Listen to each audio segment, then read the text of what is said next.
They were shaped by patience, by silence, by the slow and unstoppable force of nature itself. Because Iran is not just a country, it is a journey, a slow unfolding of mystery, a land where every road feels like it is hiding a secret, and every turn reveals a completely different world. One moment you feel like you are standing in the present, inside a modern city, surrounded by noise, movement, and life, and the next moment it feels as if time has quietly slipped away, pulling you back hundreds, even thousands of years into the past. Iran is a place like that. A country where history is not trapped inside museums or written only in books. It is carved into mountains, buried in deserts, painted across old mosques, and whispered through ancient streets. So let this journey begin in a place that feels hidden in the mountains of northwestern Iran lies Kandovan, a village that looks like it belongs in a fantasy story rather than the real world. From a distance, it appears as if giant stone cones have risen straight out of the earth. But as you get closer, you realize something extraordinary. These are not just rock formations, these are homes. For centuries, people have lived inside these volcanic stone dwellings, shaping life directly into the mountain itself. The village was formed from ancient volcanic ash that hardened over time while wind and rain slowly carved the rocks into their strange, beautiful forms. And somehow people turned this natural wonder into a living community. Walking through Kandovan feels like stepping into another world. Narrow pathways twist between stone houses. Small wooden doors open into warm, quiet rooms hidden inside the rock. In winter, the homes stay naturally warm. In summer, they remain cool.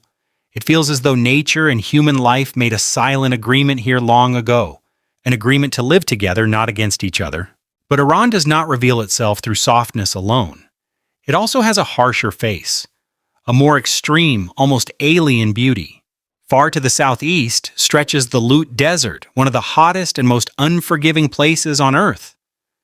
Here, the ground temperature can rise to terrifying extremes, the air feels heavy, the silence feels endless, and the landscape looks almost unearthly. Yet this is where Iran becomes even more breathtaking. And in the middle of this vast emptiness stand enormous yardangs, massive ridges of rock carved by wind over countless years. From afar, they look like the ruins of a lost city swallowed by time. But when you stand beside them, you realize these walls were not built by human hands.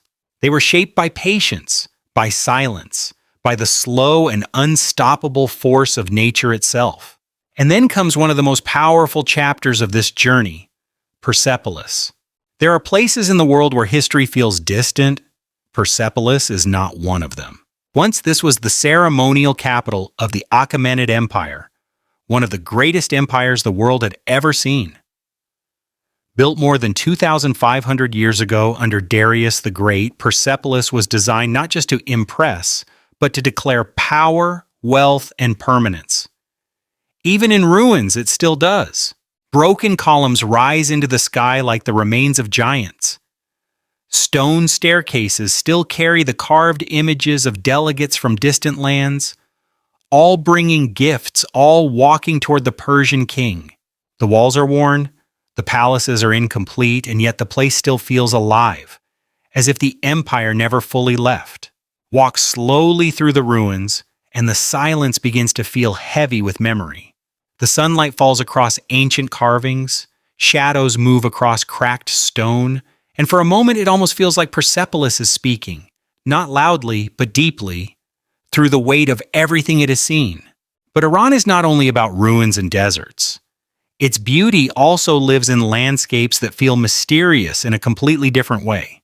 In the Persian Gulf lies Keshem Island, a place that feels less like an island and more like a geological dream. Here, the land has been shaped into forms so strange and dramatic that it often feels as though nature was experimenting. There are salt caves that stretch deep into the earth, cool and echoing, their bright mineral walls glowing softly in the dark. And then there's the famous Valley of the Stars, a place where the rocks have been carved into sharp, twisted forms so unusual that local legends say they were created when stars fell from the sky. Science gives another explanation, of course: wind, water, erosion, time. But when you stand there in the silence, surrounded by those impossible shapes, logic feels much smaller than wonder. And by now you begin to understand something important. Iran cannot be understood through landscapes alone. To truly feel this country, you have to step into its cities, because that is where its soul becomes impossible to ignore. But even here, beneath the modern skyline and busy streets, the past is never too far away. Old bazaars, hidden alleys, aging architecture. Pieces of another time still survive inside the city's heartbeat. But even here, beneath the modern skyline and busy streets, the past is never too far away. Old bazaars, hidden alleys, aging architecture.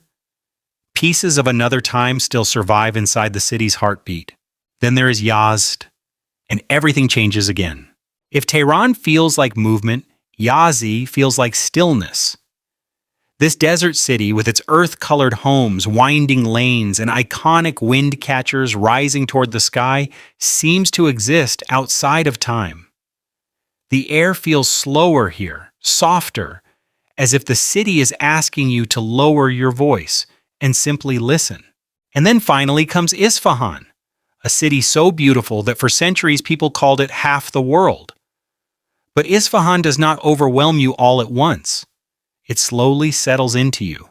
Its grand squares, blue-tiled mosques, delicate patterns, and graceful bridges are not just things to look at, they are things to feel.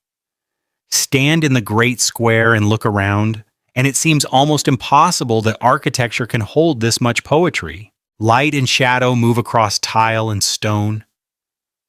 The calligraphy, the symmetry, the silence between footsteps, everything feels carefully composed, as if the city itself were a piece of art. And maybe that is what Iran truly is. Not just a destination, not just a country on a map, but a collection of feelings. A place where beauty hides in unexpected corners. Inside a ruined empire, a silent desert, a mountain village, a forgotten bathhouse, a quiet smile from a stranger, or the sound of water falling somewhere beyond the dust and stone. Because Iran is not just desert, it is memory, it is mystery, it is history, silence, color, architecture, heat, kindness, and wonder, all woven together into one unforgettable story. And even when the journey ends, some part of it stays with you.